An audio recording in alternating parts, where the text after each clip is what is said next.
We're going to go and take a little bit of a broader approach to preparedness in the entire community by learning a little bit more about how we can coexist with the Fusion Center. Go ahead, Jennifer, take it away. All right, good morning. Can you guys hear me? Yep. Okay. My name is Jennifer Borquez. I am a major with the Arizona Department of Public Safety, and I am also the ACTIC Director, which stands for Arizona Counterterrorism Information Center. And it is a fusion center, and by show of hands, does anybody know what a fusion center is? Yeah, okay, my mom. And just a couple other intros. This is our wonderful panel, and they will each talk to you about the programs we have within the Fusion Center. I will explain what the Fusion Center is. But those of my team that got out of sitting up here, I will also introduce. So Captain Tom Neve, who looks like he's eating right now, he works up there. Deputy Director Diana Mondragon, she is a captain with DPS, as well as Tom. And then Heather Merrigan, she's our Intel Program Administrator. And then looking starburst color, that is my mom. And so how that came about and how we all got here, her and Jeff went to high school together in the San Francisco Bay Area. So they were talking about what we did, and Jeff called me, and here we are. So what is a Fusion Center? Oh, they gave me a clicker.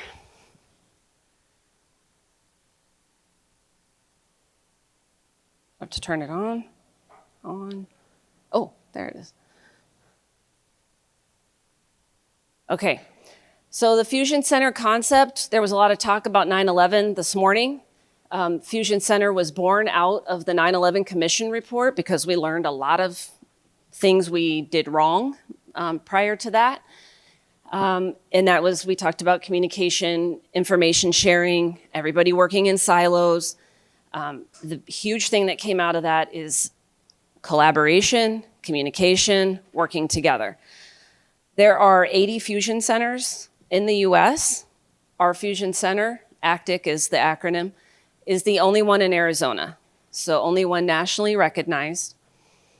And it operates 24/7. We do have a watch center that's staffed 24 hours a day, 7 days a week. And our fusion center started in 2004, and just, 9/11 was in 2001, but the commission report came out in 2004, just for reference. We are located off of I-17 and Bell Road. It's a nondescript building. We don't have like a public service center. The public doesn't come into our building, so you wouldn't notice it if you were just driving down the freeway or down the street. Our funding is half funded by the Department of Public Safety and half funded by Arizona Department of Homeland Security. We have federal, state, local, tribal partners all there with us. We have collaboration is a huge thing. Even all these years later, what are we, 22 years later? And getting people to share information, right? Information's power. Everybody wants to know something, but not everybody wants to share. It's a constant battle today. So we have meetings every Wednesday at 9:30 in the morning. Numerous agencies get together, and they will share like hot button topics for that week. That's every Wednesday they do that. We have monthly intelligence meetings. We have monthly classified meetings. We do have a classified room in our building where we will all meet and be briefed by Department of Homeland Security and FBI every month. So we are working as hard as we can to constantly share and collaborate with our partners. If you can read that up there, that's our ACTIC mission: protect the public by providing tactical and strategic intelligence and investigative support to partners and department personnel. So one of the things we're not really touching on totally today is all the analysts that we have working for us. There's over 30 at our facility, and we have analysts that are in Flagstaff, Prescott, Casa Grande, Phoenix, Tucson. So there are criminal intelligence analysts working throughout the state every day, just researching and creating products that we can share. A couple of the programs they're not technically talking to is the suspicious activity reporting, which is where you guys can come in. And I don't know what everybody in here does, but our thought was to kind of tell you the stuff that we do, the programs that we have at the ACTIC, and then you guys can reach out to us and say, we could really use that.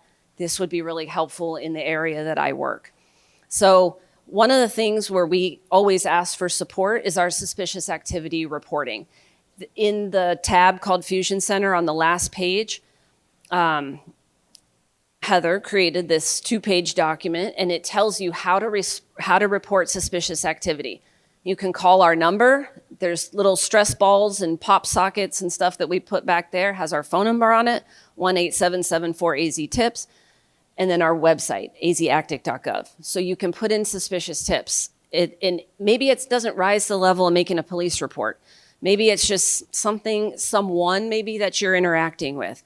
If you have somebody that's, keeps kind of talking crazy, making threats, you're worried that they might actually do something, those are the people that we want to know about. Like, is there something we should be watching for? If any of your facilities or personnel are receiving threats, we also have our analysts. We have a whole analytical unit that does nothing but look at open source social media.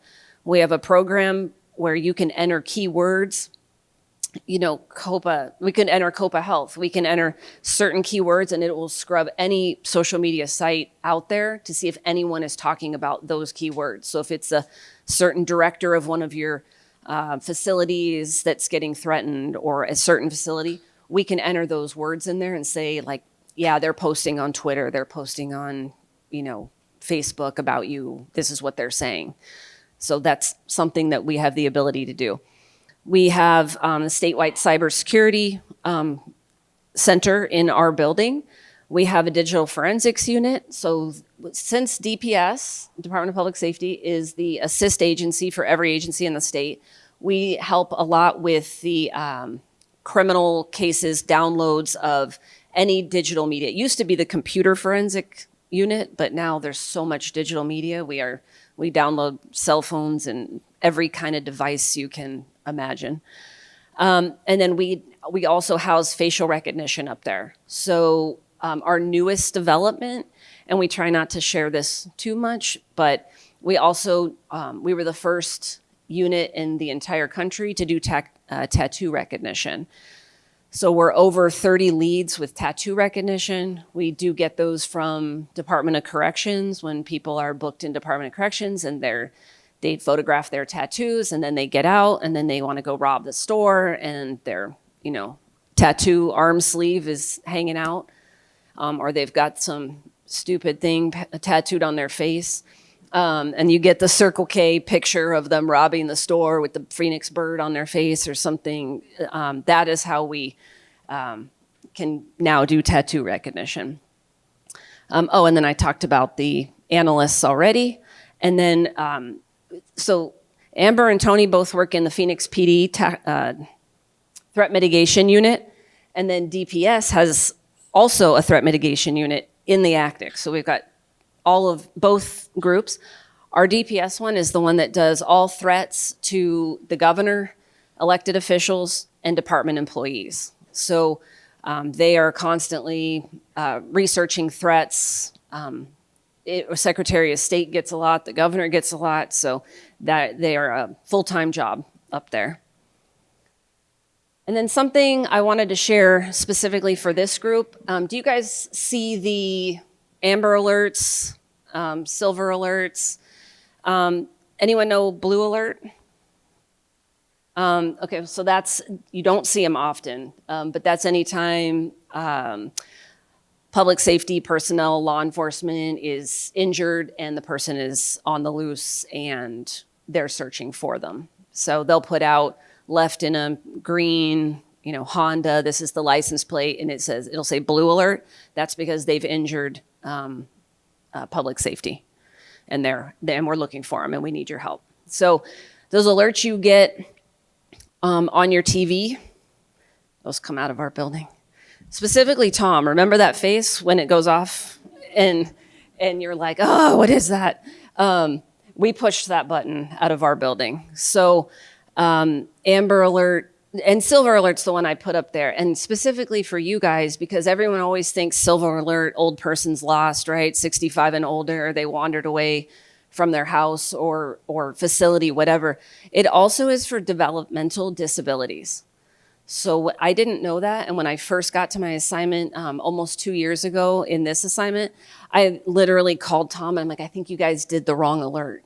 It was a kid and they were like 13 and he had to educate me that no, cognitive disability and autism does qualify. So they don't really totally define what it is, but if you ever have somebody that you cannot find and it meets that criteria, it does qualify as a Silver Alert.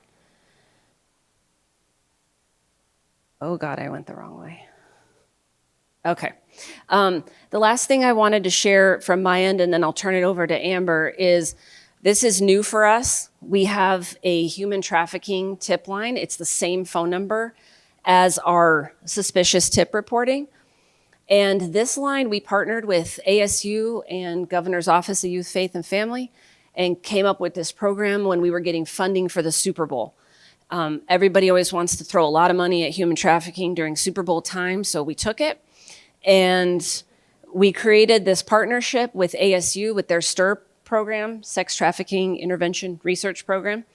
And if a victim of sex trafficking calls that number, and maybe they don't want to talk to the police, because that's the case a lot of times. They don't want to talk to the police. They're not trying to make a report. They just need help.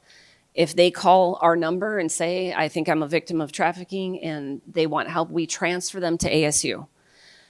That hotline is 24/7, 365 days a year, and they can provide services. They have Uber cards. They've taken people on a Greyhound bus back to their home in Tennessee that were trafficked out to here. They've returned people to Michigan that were trafficked out to here. So if you guys ever think you're dealing with somebody that may be a victim of human trafficking that needs help, or you guys don't know how to get them help, you can always refer to that number. And we paid for the ongoing social service aspect. So we're not just getting you out of the Red Roof Inn on I-17 today.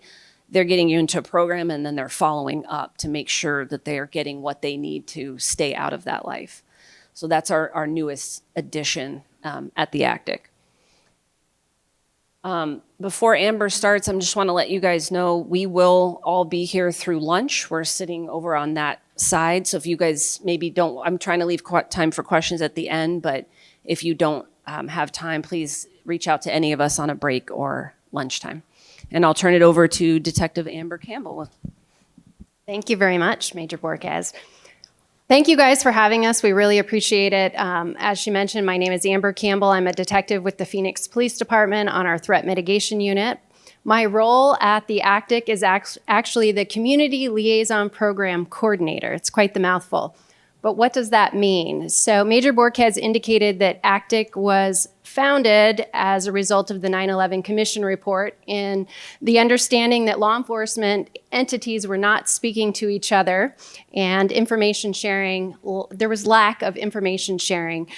So ACTIC was formed in 2004. However, we left out a major component, and that is the business community, residents of those communities, and therefore in 2006 the Community Liaison Program was established, and there's a dedicated law enforcement personnel assigned to that program out of the ACTIC, and now that's me as of a few months ago. So in that position, it's my responsibility to be the liaison from the ACTIC to all of you. So I hope by the end of this, I will have the opportunity to meet many of you. And if I don't have the chance to meet you, I hope that you send me an email. Again, my bio is in there. I would like to have all of your contact information, because what I do is encourage you all to get involved with the Homeland Security Information Network and the Critical Infrastructure Portal in that HISN network, so that you all can be part of our information sharing. We at ACTIC love, as she indicated, to hear from you all about what suspicious activity you are seeing and therefore submitting those tips. But we also want to be able to push out to you information through that portal. So having that two-way information flow, strengthening information flow and collaboration is part of the National Security Initiative, and therefore that's something that is really important for you all to be part of. You have a lot of information that we can use to develop intelligence products. So having that connection is really important. In addition to my role as a liaison, I also have responsibility for providing training related to the community awareness program. What is suspicious activity? What does that look like? What are the indicators of that? Sharing with your staff what those indicators are so that you know what type of information to report to us. So we have what's called a community awareness program that we can teach. I also am responsible for the active shooter program and connecting you all with resources related to that. We have the Stop the Bleed program, which many of you are familiar with. Educating the public on bleeding mitigation techniques prior to EMS arriving on scene. And obviously a goal of that program, maybe it's not obvious, but also getting bleeding control kits in public venues.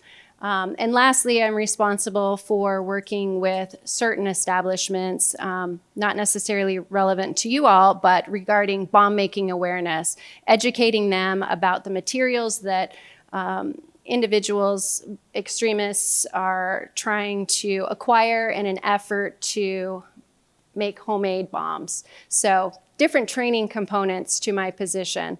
But the primary focus of the role is to liaison with all of you, ensure that you're educated on all of the community awareness program indicators, and to ensure that you have the information needed to report that information to us. So again, please feel free to reach out to me so that I can connect you to our HISN portal. Again, that's the Homeland Security Information Network, and so that we can include you as part of our community liaison program going forward.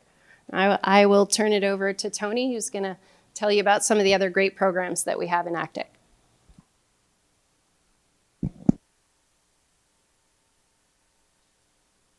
Nope. It's Captain Etnire. There I am. Look at that. There's Amber. Go back. There's Tony. Awesome. Okay, so, all right. I'm going to try to not be super excited, but I'm going to try to be super excited.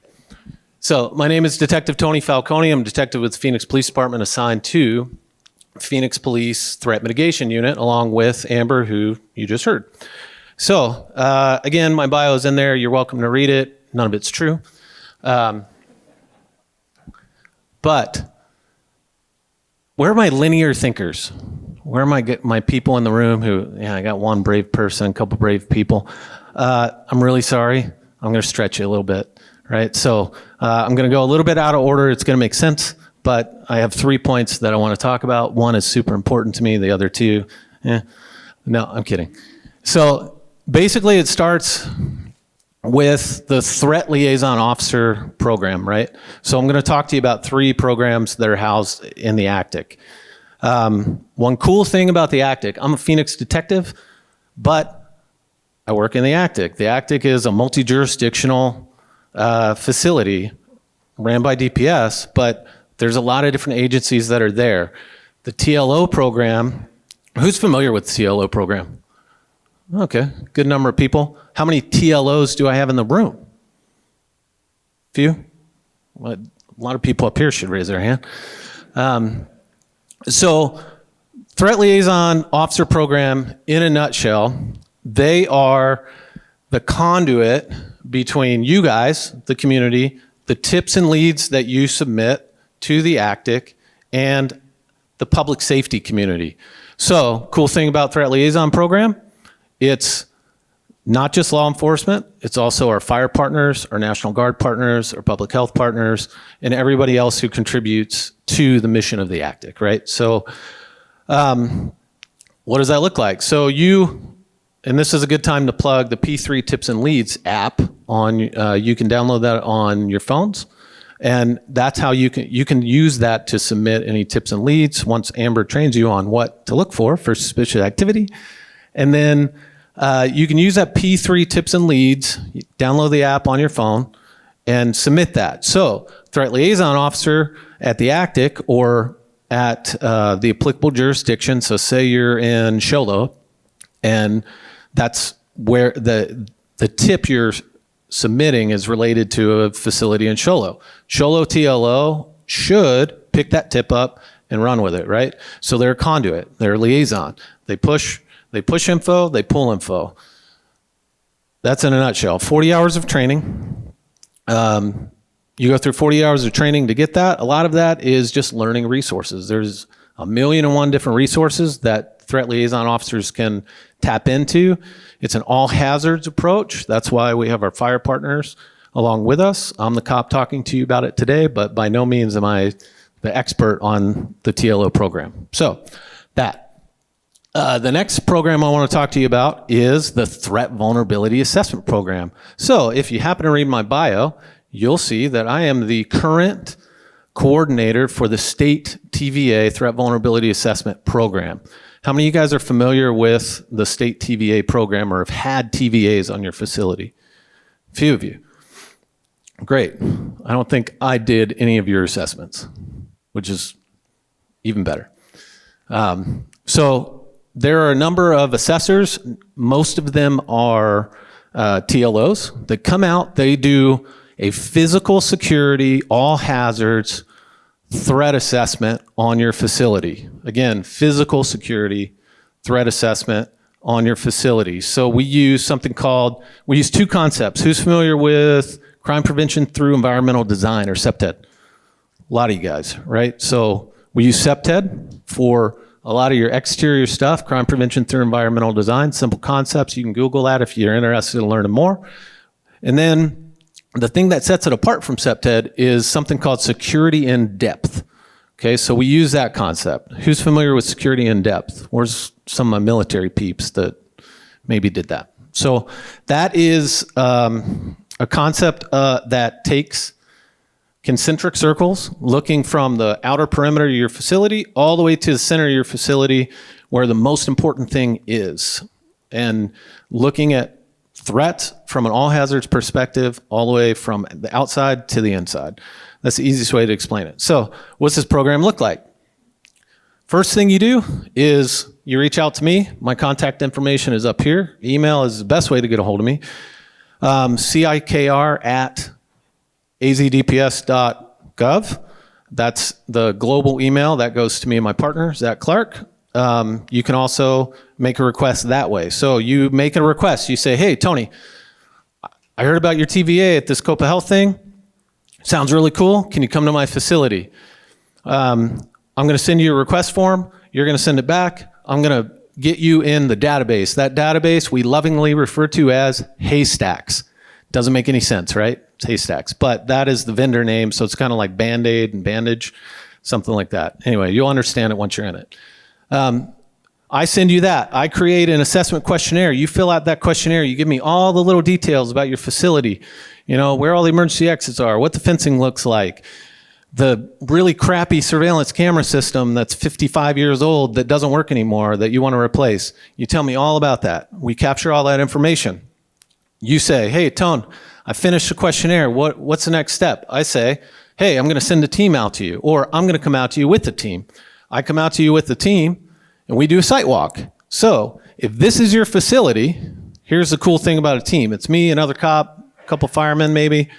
Depends on the needs of your needs for your facility, right? You may need different things, so I'm going to tailor a team to your needs. You're going to tailor your team to my needs. So if I'm looking at this room, I'm going to look at emergency exits. I'm going to look at life safety, and then security concerns, right? Where are my emergency exits, right? Does anybody pay attention to that stuff when they walk in the rooms? Right there, in the back, here. I don't know what's on the other side of that door, but it says exit. I'm also going to see that there's 2 AEDs in this room. That's really cool. I may capture that information. I'm going to ask you about your EOP. I'm going to ask you about a COOP. I'm going to ask you what they look like. I'm going to ask you about how many tabletop exercises you do a year, if you do them at all. What do they look like? How are you doing them? How can I help you make them better? Okay? So that's the kind of stuff we look at when we come out and talk with you. And then we generate an options for consideration report, which is a comprehensive report that details all of our findings, good, bad, ugly, whatever, and gives you actionable options to take to fix some of those threats, right? Some of those vulnerabilities. Sounds pretty cool, right? Right, awesome. Call me. So last thing I want to talk about is the STAMP program, statewide threat assessment and mitigation program, and then Mosaic, right? So STAMP, where I do property, right? Like physical security, STAMP focuses on people. So take this name down if you're interested in people threats. It's Detective CJ Wren. He's a TLO out of the ACTIC. He runs this program. He knows more about it than anyone else in the country probably. Came up with it. So it's people focused, it's individual focused. So you're not focused on people groups or anything like that. It's an individual threat, and then it's score-based. So they look at the threat, plug it into a formula, check a bunch of boxes, and then it kicks out a score, like a threat score. And again, we're wave tops. We're like super wave tops right now talking about this. So Mosaic is part of that. It's people focused, it's individual focused, it's an analysis tool. You can Google it and figure it out. There's like 5 different categories in Mosaic, and it's the same thing. So score-based, people, individual focused, workplace, domestic violence, school threats. There's different questionnaires for each of those categories. Those things get applied when you submit a P3 tips and leads. So say for you guys in the room, you have a patient who presented, some sort of, homicidal ideation or some sort of veiled threat, and you think that person's a threat to your facility, that specific individual. So that's where a STAMP will come into play, right? So with that, those are the 3 things I like to talk to you about. If you're interested in threat vulnerability assessment or learning more about it, please get with me here at the conference or shoot me an email, give me a call. I'll be available to you. Thank you.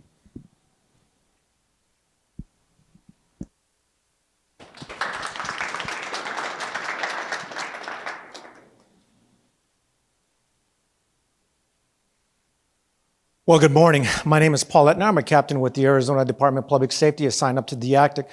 How many people know about the sober living issue? Okay. It is a crisis right now affecting the state's health and behavioral health system. Well, how does law enforcement and the ACTIC get involved? A little bit, I am the tribal liaison for the Arizona Department of Public Safety, working with the 22 different land-based tribes here in Arizona. I'm also very active in the missing and murdered indigenous people issue here locally, statewide, as well as nationally. So this is a soupy mess. As it was pointed out, is a kind of a potpourri of everything that's going on in it. It is a crisis within our behavioral health system that the impact is really very difficult to calculate. It is estimated that the costs are in the millions, with the number of people impacted into the thousands.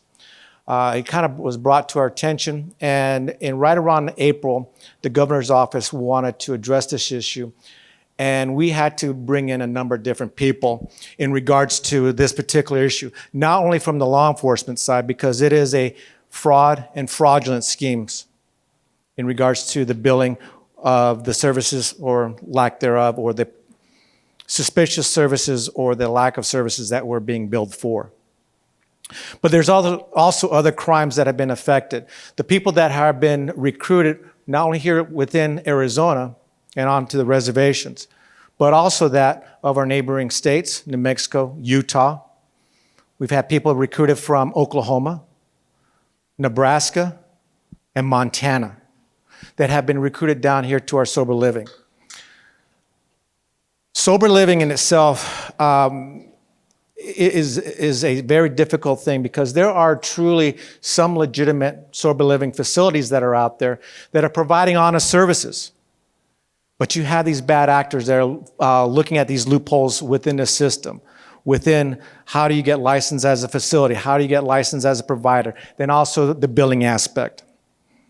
You have been crimes that have been perpetrated by these bad actors operating these homes. And some of these crimes include some assaults, sexual assaults, thefts, trespassing, burglaries, and there's been some deaths that have occurred within these homes. Some of these deaths that have occurred, they have been detoxed improperly.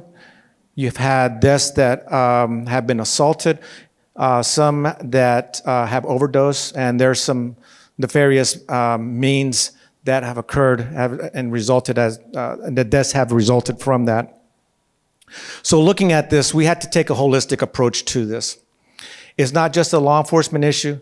It's not just a behavioral health issue, but how do we look at resolving this issue, and what was the response?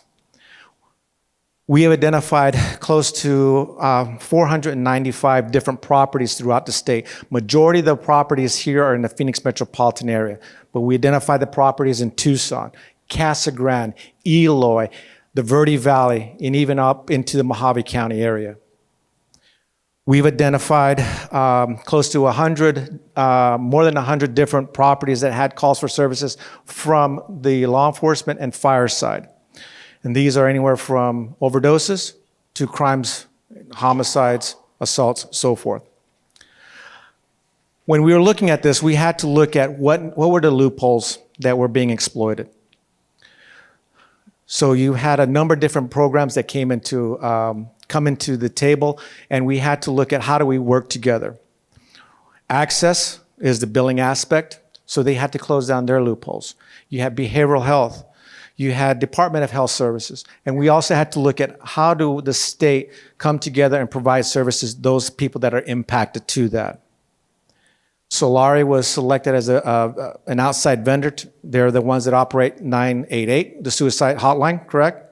They opened up and created the 211 option 7 to assist people that are impacted in this particular issue.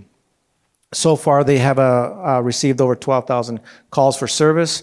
They have provided housing and temporary housing for people that were impacted.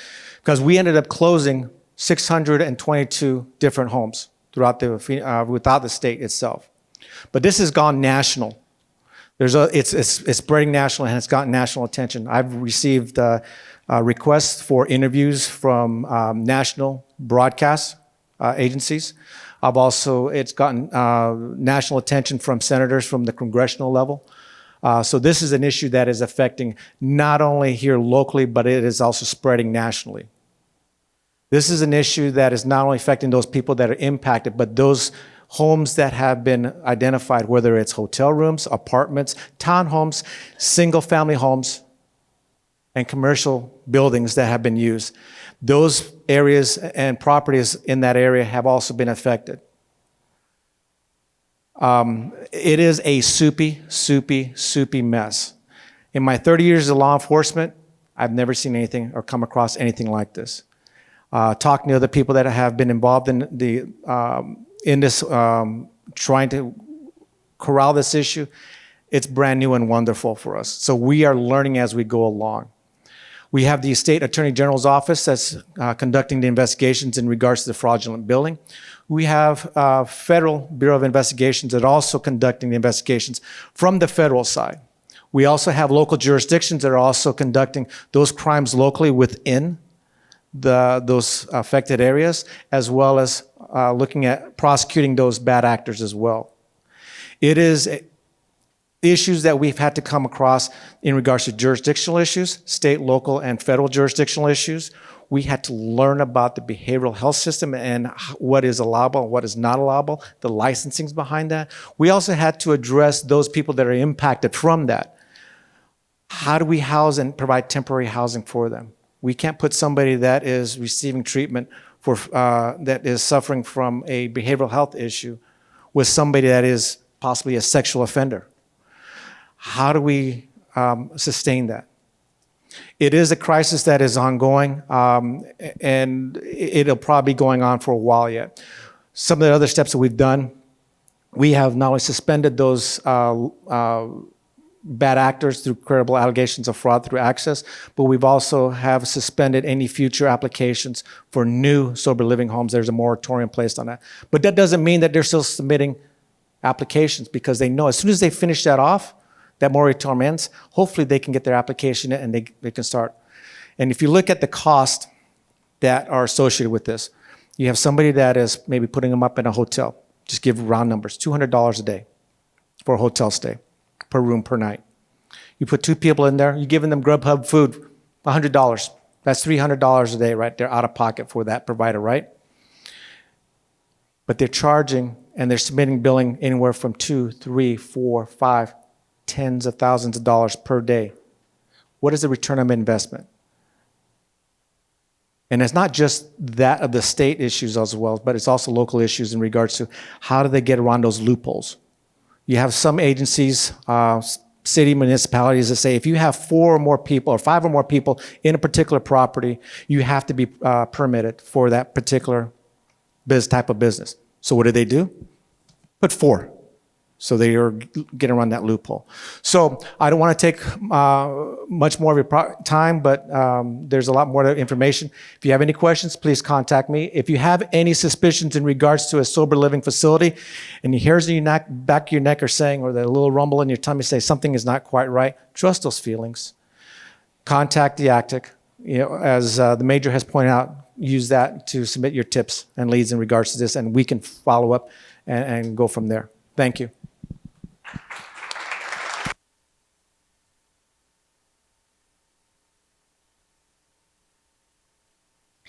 Good morning. My name is Caroline Rick. I am the Emergency Management Coordinator for Arizona DPS.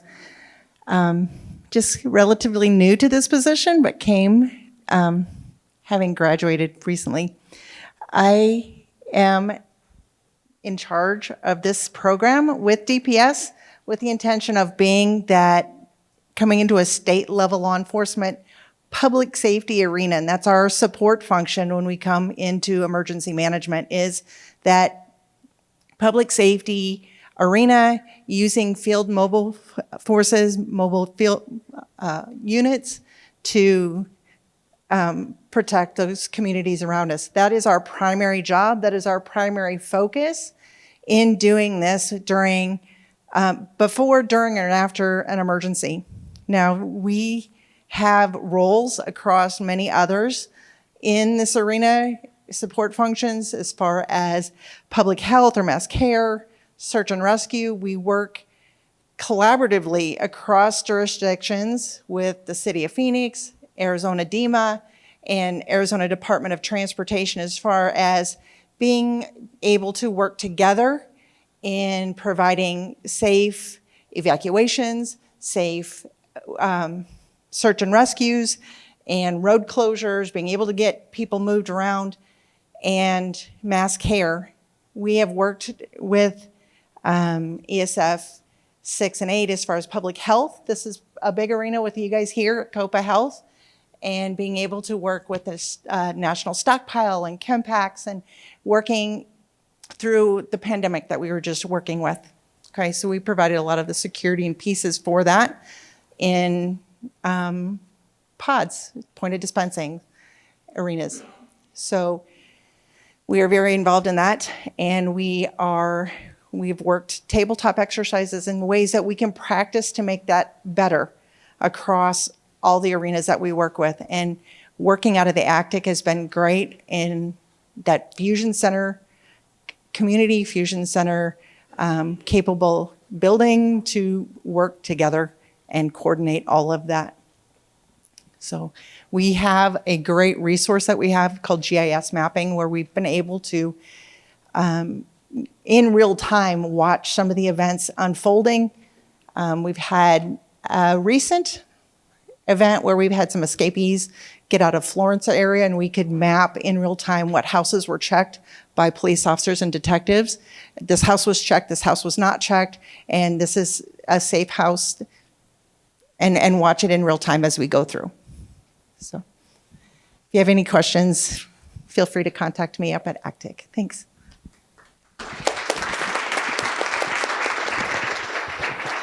A couple of things I thought of when they were talking was, be careful what you ask for if you ask Tony to come do a TVA for you.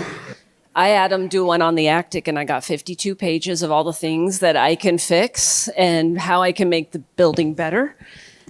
And so it's not his fault, but I was like, whoo, okay. I forgot to point out all the partners that are within our building, but they were on, you saw a bunch of agency symbols, but FBI, Department of Homeland Security, Phoenix PD, Phoenix Fire, MCSO, they were all up there, and I should have said it when I saw it. But we also keep a calendar of events, was another thing I forgot when they were talking about event planning. If you guys ever do an event or plan an event, if you can let us know about it, when we put it on our calendar events, we watch those events. We watch for social media about those events. We look at the comments. So let us know, because we put out a calendar of events to our internal, distro lists. So we do put those out weekly. If it's 50 people, if it's 5,000 people, let us know. I don't know if we have time for questions or not. If anybody has any questions. Well, we do have time for questions, but I want to point out to the group, I'm just going to use your microphone, that we thought that the Fusion Center was so important, we gave them their own section in the resource manual. So you've got everyone's bios and contact information available to you. But we do have a few minutes, so how about any questions for this talented and resourceful group of people that we have up here? Because if there's not going to be a question, I'm going to see if I can volunteer somebody to participate. And John Scott, Not Bill, a you got a question. question. It's not a question. It's just a comment, and it's good that we found out all about this for our community and some of the stuff we've been Comments seeing about on the news, security. and just learning it from your aspect there with the sober living and knowing where it's coming from. So thank you for speaking to us and informing us and educating us. Appreciate it. And Heather is our privacy officer, and she's always telling us what to do and not do. So what we can share, what we can't. So she was going to say something real quick about our privacy. Hello, everyone. I just wanted to remind everyone, actually, am I on? Okay. So presenting to you guys is new for us. We talked to a lot of law enforcement partners, those who work in public safety, but this is one of the very first times we've actually presented to a group that works in the private sector. I want you guys to know that we take your guys' private information we keep it secure, we keep it very private. So when we talk about doing different programs, how we're collecting all this information and we're sharing all this stuff, we are constantly looking at how are we not oversharing the personal information of everybody who's coming, all the information is coming through our building. So like if a tip comes in and it's got private information on it, whether it's your name, date of birth, all that stuff, it does not always get shared. Only those pertinent, only the crime, only the activity. So like when we're talking about the stamp program specifically, yes, we're looking at, it's the behaviors. We're looking at an individual, but we don't know their names. We look at the activities around them. We're looking at the behaviors that they're doing and conducting. So we don't actually know who the individual is. Most of the time, it's just we're looking at certain aspects of what they're doing and what's happening around them and how they could potentially become a person who does commit a crime. So I know it's a big thing. A lot of times when people are concerned about, oh my gosh, like all my private information, it's online, or it's going to law enforcement, it's being investigated. We are not the secret squirrel agency that's doing deep dives on people's private stuff. We are just looking at, is there a crime? Is there a threat of a crime occurring? Do you have any questions about? I know that's usually a big topic for the your private information, PII, private identifiable information. All right, John Scott, you serve a vulnerable population, certainly at Fellowship Square, Mesa. I know you have a question. I do. I've been the executive director of Fellowship Square Mesa Senior Community. We have 355 residents. The average age is 88 and a half. And we're surrounded by the community, which we are glad to be a part of. Recently, because of no one knows why, but the homeless and the people that live in the area or camping in the area are a real threat to my residents. They try to break into the buildings. They're always trying to find, they see seniors, they know there's drugs someplace. Our seniors are vulnerable. They're not able to really defend themselves. Our police force is on top. They're there on a regular basis. But the security that we have, we had to figure a way. First, because of COVID, we had to figure out, how do I make my building secure so that people would check in and we would have visitors coming on. And we figured out a way to do that which was inexpensive. All the professional companies wanted $90,000 to wire all my doors. And I figured out how to do it with Ring cameras, and I get a picture of the person, and right from this phone, I can open and close all of my community doors from this phone, just using the Ring application, which makes my residents very safe and secure. Recently, we had to change the locking mechanism because police force will know this. If you go through any senior community, residents who are mildly cognitively impaired, rather than going through the hassle of locking and unlocking their doors, they leave their doors unlocked.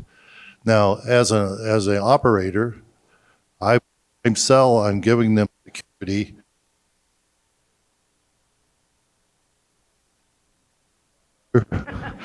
Okay, it's Fritzy. My time's up.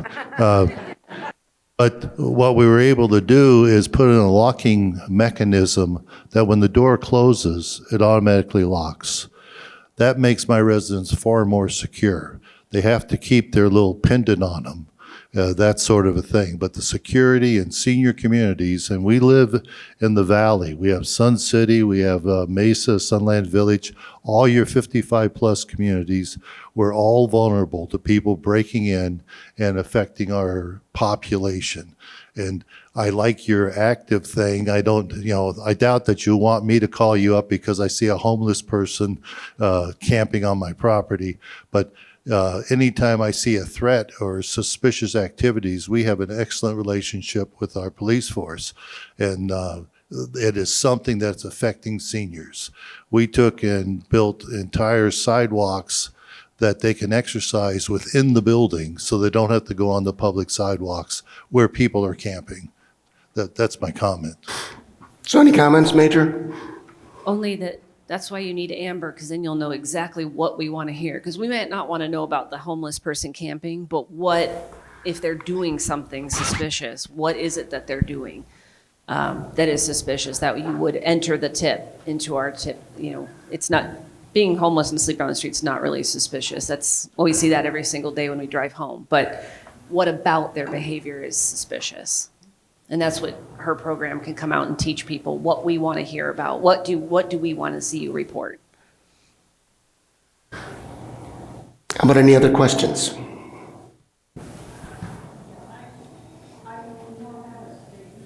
Sure. Has a street outreach team that we deal directly with the homeless population. So we do our best to get them into services where the cooling centers are at. And if you're in Mesa, I'll make sure you've got our card. I love that. Thank you. That's what the point of this is all about, right? And for the community outreach program, the whole team's here today. 2 sitting next to me and 1 sitting at another table. That's what we do.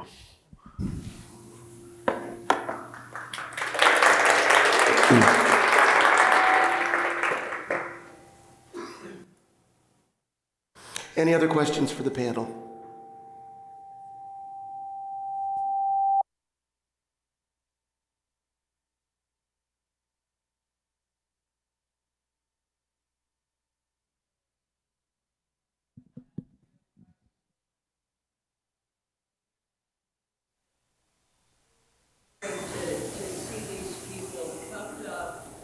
Because being street outreach, I deal with people all the time that have been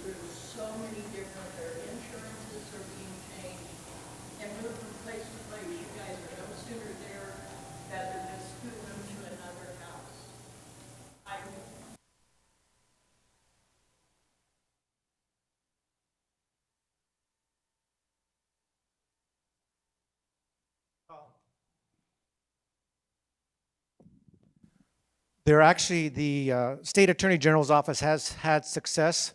They've had made arrests. They've had, there are just so many that it's just one of those things that they're just going on to the next. And they are basically the subject matter experts in this particular arena in regards to financial crimes.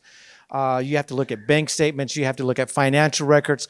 So they're constantly moving. They've had success already, and they've already seized, I think, over $75 million in assets so far since we started. There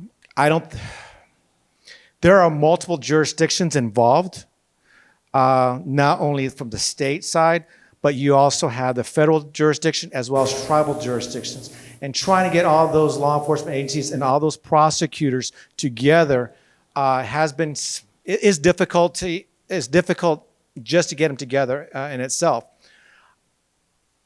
I would like to see that perp walk to kind of show that this is not going to last here. But we're still at that point of trying to manage a crisis, and we're slowly going into that maintenance or stability, that phase itself. We know that it just can't last forever. And I know COPA has been involved in this process as well with Solari, and I forgot to mention that as well. They have been an active partner in this issue in itself. I would love to see that perp walk too. Yes, they are. We've identified people out of state. We've identified local people.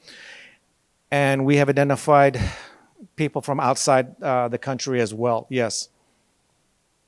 I wish in itself there was a typical MO for that particular group, but there's YouTube videos out there in regards to how do you get around this particular issue? How do you skirt the regulatory issues? And it's out on YouTube right now. And this is how you get around that particular local issue, how do you get around the state issue, how do you get around the federal issue. All right, we've got time for one more question. Seth. Hi, I had a question for Amber. I wondered if you could talk a little bit more about your Stop the Bleed program, who it's available for. Are there requirements for who you provide it to, geography, group size, things like that? Yes, thank you for asking the question. The goal of the program is to train everybody, teach everybody, and obviously we have limitations based on the staffing that we have. Typically, we don't like to teach in an environment that's any more than 50 people at a time, depending on the facility, the space, and the scheduling availability of the EMT paramedics that provide that training. But if you have something in mind, I'd really welcome the opportunity to talk with you after. Essentially, it's for all individuals. So very limited restrictions on that program. Okay, awesome. I'll get with you after.